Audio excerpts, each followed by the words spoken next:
Great episode lined up for you today. We're joined by a medical expert to provide some more detail on Markieff Morris's injury and discuss a potential situation with Tyler Herro before asking, who does the Heat miss more, Jimmy Butler or Bam Adebayo? All of that in one episode coming up next. You are Locked On Heat, your daily Miami Heat podcast. Part of the Locked On Podcast Network, your team every day. Hello, Heat Nation. It's a Wednesday edition of Locked On Heat, your daily podcast covering all things Miami Heat. However, you may be listening on YouTube, Odyssey, or your favorite podcast app. Thank you for making Locked On Heat your first listen every day. I'm David Ramil, and with me, as always, is my co-host, Wes Goldberg. This episode is brought to you by Truebill.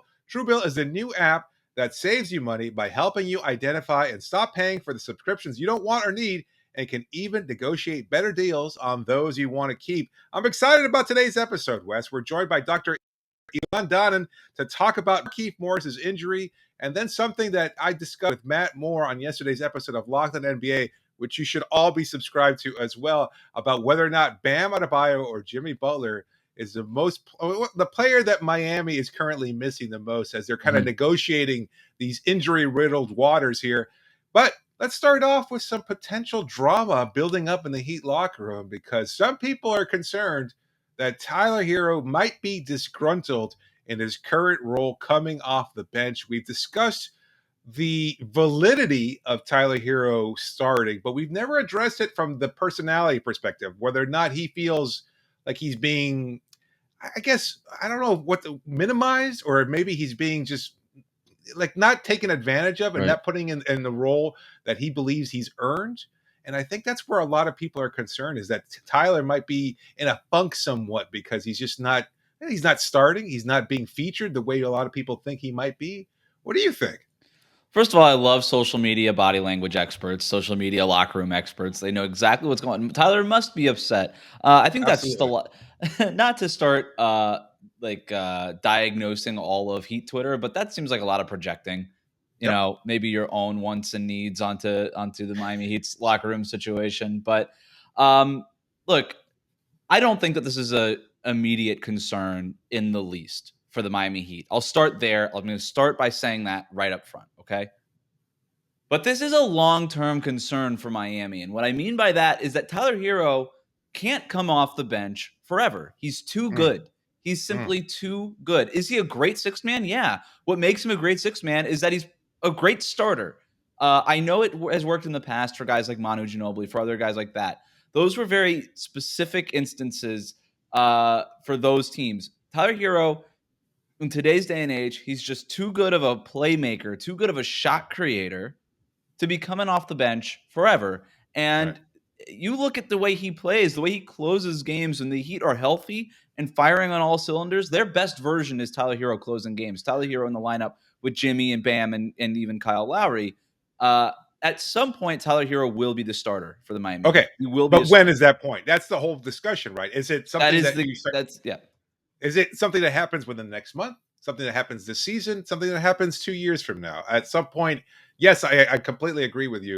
The best role for Tyler is probably as a starter, but I don't think it's one he's ready for right now. What's the projected timeline, at least in your opinion, of when you think Tyler starts entering that conversation as the likely starter for the Heat?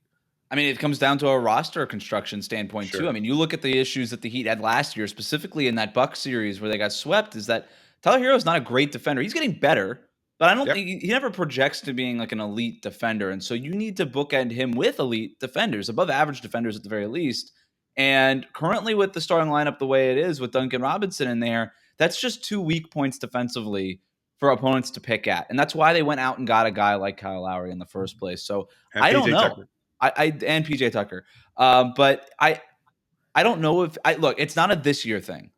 Tyler Herro is not the starter this year, unless there's injuries, which the Heat have had, and Tyler Herro started here and there. But even then, like Spoelstra recently said, you know what? We want to keep Tyler coming off the bench. Let's start Caleb Martin. Now let's start Gabe Vincent instead. There's an integrity to those rotations that Spo is trying to maintain. And I think that's the crux of the problem. I think that's where a lot of people are coming from, is that, look, you're Tyler. Don't get it. Yeah, you're a 19-year-old superstar. You tore up all of Wisconsin high school scene, whatever that might be like. You go to 1 year in Kentucky, you're one and done. You have your run as a rookie. You're projected to be this potential all-star as a sophomore or whatever. And then your third year comes around and you're watching Duncan Robinson shoot 30%. You're watching a two-way player. You're watching Gabe Vincent. You're watching everybody, but you get the opportunity to start. And that's where you start to get disgruntled. And you're going, what the hell is this? I'm Tyler freaking Herro. Jack Harlow wrote a song about me. Why aren't I starting? Right. Jack Harlow didn't write a song about Gabe Vincent. Right. Exactly. You didn't call that Gabe Vincent. He called it Tyler Herro. Why aren't I starting? And I look, Tyler has been so consistent. This is the problem where I think where Heat fans are really, they're really standing their boy here, because Tyler has said that it doesn't matter to him countless number of times, that he said, embrace your role, star in your role. And I've always been one to believe him. We have actually spoken to Tyler Herro. We've talked to him. We've seen him in post-game locker rooms. We've seen him in the locker room before the pandemic, etc.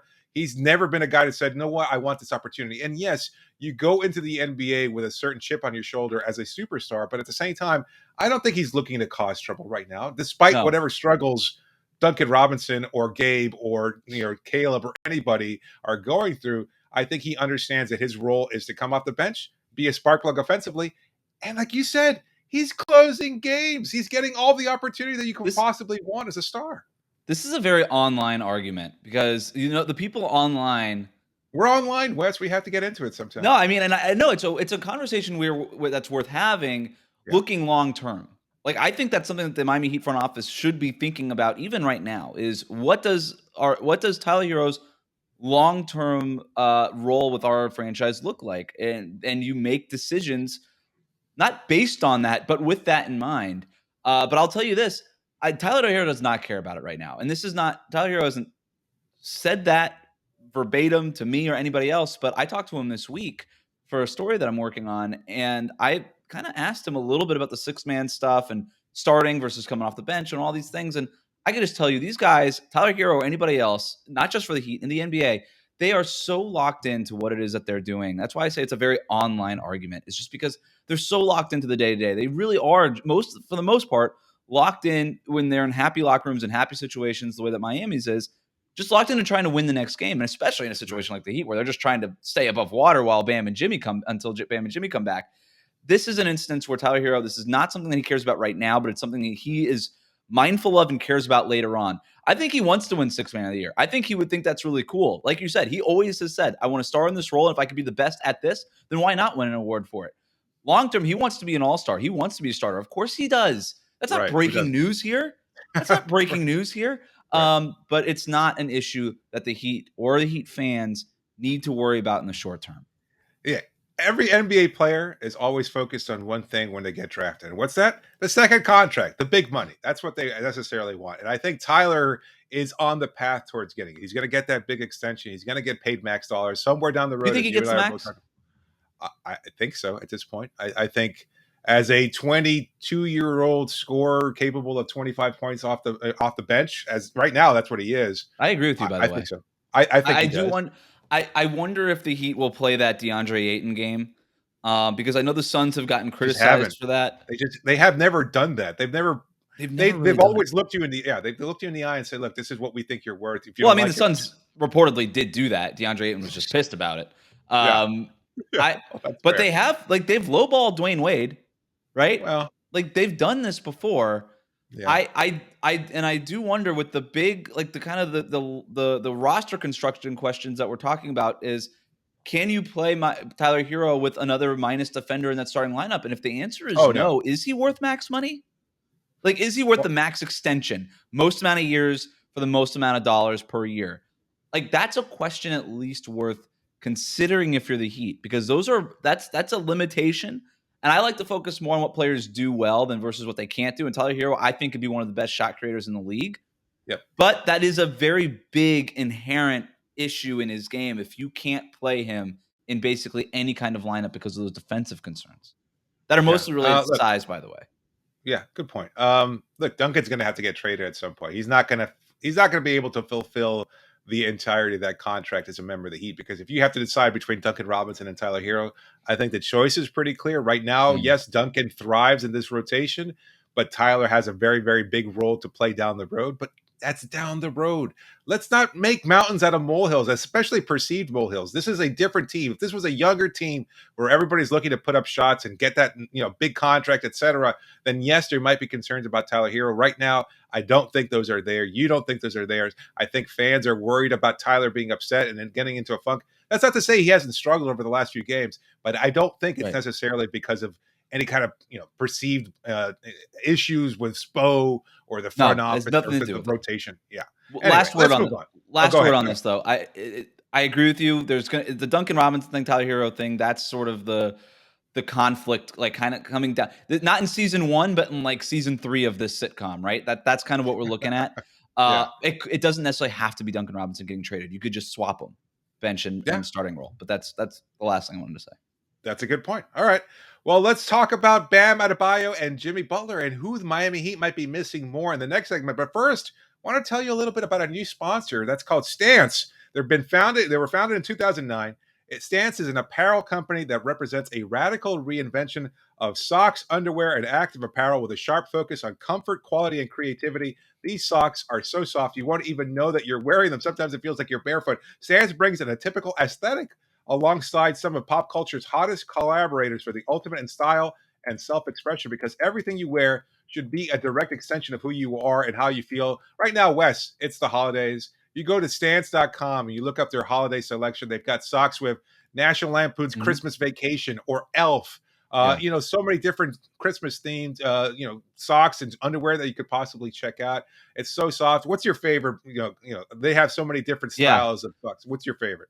I love the basketball ones. Like they have these basketball specific ones with like the extra padding on the heel and the ankle. I wear them when I play pickup, and I gotta tell you, I love how comfortable they are and how much structure they are. But I also don't sweat through them and into my shoe like some other athletic socks do, and it's just very uncomfortable. Not naming names. Yeah. So Stance socks, I've been wearing them forever, long before they started sponsoring the show. So they're definitely worth the investment. I gotta say, I love the Star Wars ones myself. Harry Potter, also a good selection. But there's so many different types that you can choose from. So do it right now. It's a great brand. You'll love them. Stance believes that the perfect fit matters more than fitting in. For those who feel good, do good. Go see for yourself. Register for an account at stance.com and get 15% off your first purchase. Use the promo code LOCKEDON at checkout to apply. Enjoy the color and comfort of a life less ordinary with Stance.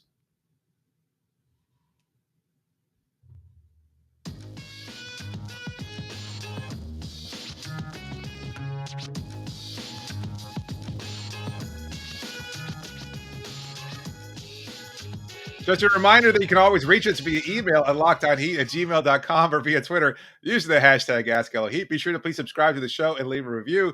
And because your feedback is so important for us, make sure that you always leave comments. You can always submit this to us in whatever format you feel most comfortable. We're always checking that. We always appreciate so many of you have gone back to us and send in questions for our mailbag episodes. I'm sure we'll have one down the road. But this is a question that actually I was asked yesterday on Locked On NBA. Again, a show that you should be subscribed to, as well as Locked On Heat, when my co-host Matt Moore and I were talking about Miami's unfortunate loss to the Cleveland Cavaliers and some of the issues that have been cropping up over the last few games without Jimmy Butler and Bam Adebayo. Matt asked me, who do the Heat miss more, Jimmy or Bam? And I answered, but before I get into my answer, I'm curious, Wes, what you think as far as who they might be missing more right now. First of all, shout out to Matt Moore. Always a great question asker. I love his take on the league in general. You're very lucky to have him as your new co-host on Locked On NBA. A huge improvement versus who you used to be paired up with on that show. I won't go that far. But no, it's great framing, and it's not something I had thought about just because I think they missed them both so desperately. But I do think the answer is pretty easy, and I think it's Jimmy Butler. And I say that because I think Bam Adebayo is the identity of this team on both ends of the court as far as the way that they play. But Jimmy Butler is the heart and soul of this team, and he is the driver of this team, right? And I want to try to make a car analogy, but I'm not great at cars. Like I brag that I changed my washer fluid, whatever is the thing for the front. You topped it off. Yeah. I did that, and I felt like your windshield wipers is what you were saying. You change your windshield wipers, okay? Not the windshield wipers, just the fluid. Don't even. No, I go see a guy for the wipers themselves. Now, once you start taking things off the car, that's where I check out. Wow. All right. Okay. Yeah. Um, So don't so take my car to Wes's garage, I see. no, that's why you go to rockauto.com. I I I forgot what I was talking about, but no, I wanted to make a car analogy. Obviously, I cannot do it, but I think it would be something along the lines of like Bam Adebayo is the frame of the car and Jimmy Butler is behind the wheel. I don't know if that works. Maybe Bam's the wheels and Jimmy's driving. It's something of that effect.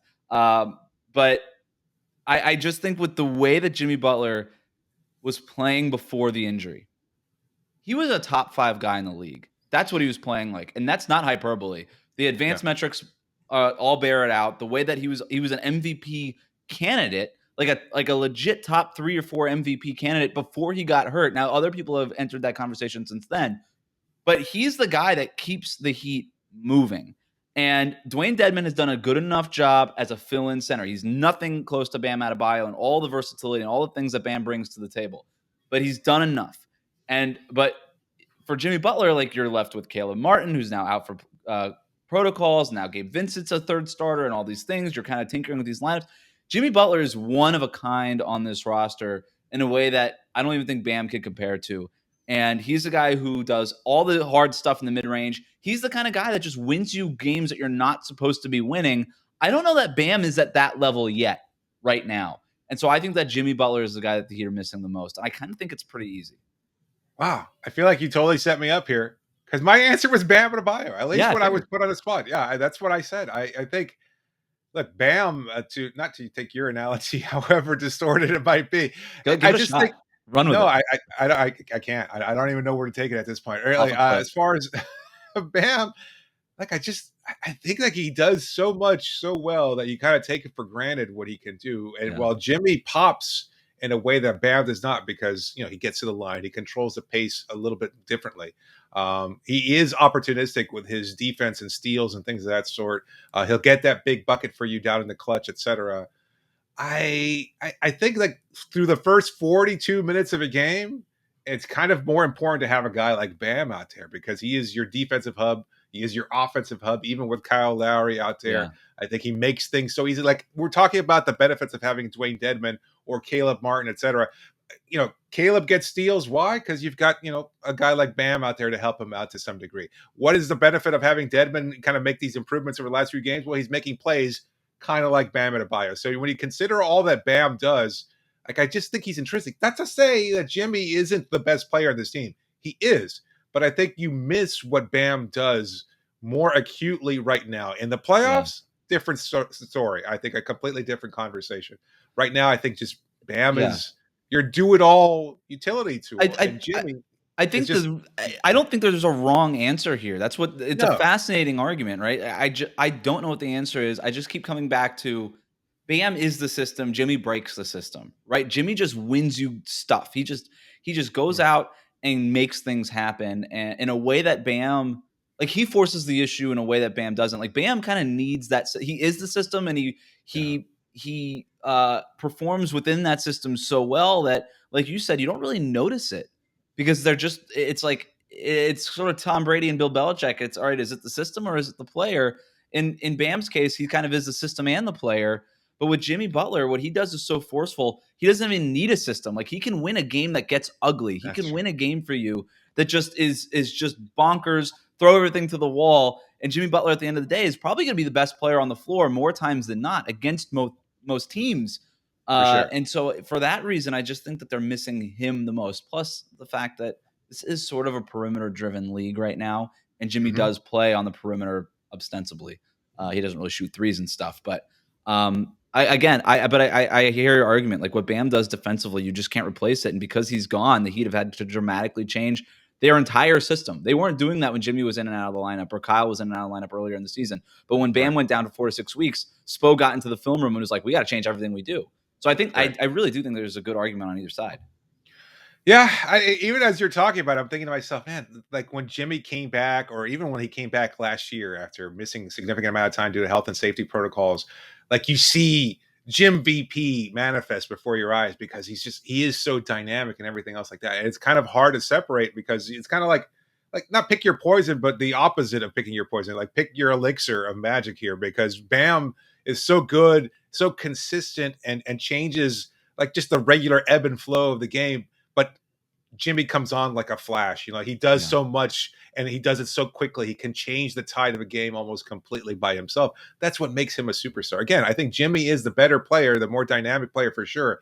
But Bam, in the course of the regular season, maybe you're relying on him just to kind of help tread water a little bit more consistently. I don't know if that's the right analogy either, but that's the one we're stuck with. It's a good question. Let us know in our comments here on YouTube or via email, or again, any way that you want to reach out to us, because we do want to hear back from you about whether or not you think Miami is missing Jimmy Butler or Bam Adebayo more. Again, we'll talk to a medical expert in our next segment and get some updates on Markieff Morris and what he could be experiencing because of that injury that he incurred from Nikola Jokic. But first, just want to tell you all about BetOnline. They've got you covered this season with more props, odds, and lines than ever before. As football season continues the march of the playoffs, you think the Dolphins make the playoffs, Wes? Ooh, yeah, sure. Why not? All right, there you go. BetOnline remains your number one spot for all the sports action this season. Head to our new updated desktop or mobile website to sign up today and receive your 50% welcome bonus on your first deposit. Just use our promo code LOCKEDON to receive your bonus from basketball, football, NHL, boxing, or your favorite Vegas casino games.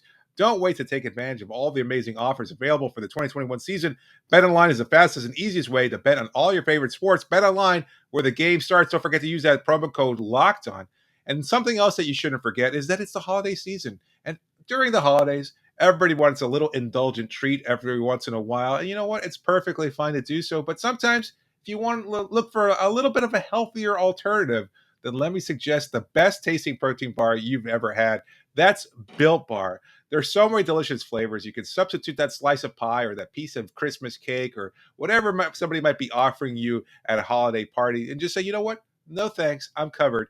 I've got a delicious Built Bar. You can get a Built box, a mixed box of all your favorite flavors. Give them out as the Christmas gift that keeps on giving. Again, low sugars, low calorie, low fat, and yet all the protein and nutrients you might be looking for in a delicious and tasty bar that tastes like a candy bar. You won't even know the difference. You can try them in many different ways. You can dip them in hot cocoa, especially in these colder climates up north. If you're looking for an indulgent treat, let me recommend getting a salted caramel brownie bar and just dipping it into a hot cup of hot chocolate there. You'll love it. You won't regret that at all. So many different great flavors and combinations. This is a great opportunity. And if you go to built.com right now and use the promo code LOCK15, you get 15% off your order. So you can get them at a discounted price. Who doesn't like saving money during the holidays? So go to built.com, use the promo code LOCK15, and you get 15% off your order at builtbar.com. All right, I'm here now with Dr. Ilan Danan, a sports neurologist and pain management specialist at the Center for Sports Neurology and Pain Medicine at Cedars-Sinai Kerlan-Jobe Institute in Los Angeles. Thank you so much for joining the program. We're talking about Markieff Morris, who has missed now more than a month after sustaining a whiplash injury on November 8th. Is that a normal amount of time for somebody to be out with that kind of injury? When it comes to whiplash injury, we think of it as more of a musculoligamentous strain. On average, individuals can experience anywhere from, let's say, 2 to 6 weeks of pain and discomfort, tenderness, limited range of motion, things of that nature. So to answer your question, yeah, in many instances, it's not uncommon if individuals need several days, if not even a few weeks, in order to fully recover. What would an injury like that feel like when it first happens, first impact? Because some people were accusing Markieff for just sort of milking the moment, trying to draw a foul. But what would that kind of pain be like that he was experiencing? Right. So not to get into, accusations of things, but I would say in answering that question, oftentimes patients can feel an immediate onset stinging sensation in that region. It can be almost immediately sore. Think of it as almost kind of like a direct, let's say, punch to an arm in that regard. So very achy, sore feeling, and obviously wanting to be very cautious and not wanting to aggravate the neck by rotating the head too aggressively otherwise thereafter. And then what are some of the long-term impacts or problems associated with the whiplash injury? Would would there be concerns, or what would your concerns be if you were the team physician that you'd be looking at? Typically, there aren't many long-term impacts to it.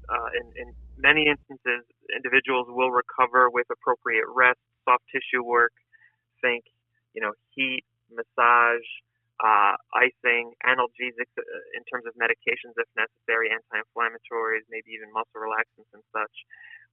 But in terms of long-term, it would be awfully rare. Some patients may experience some headaches associated with it, and very, very rare instances we'll have individuals who may complain of some degree of imbalance, but that's relatively uncommon.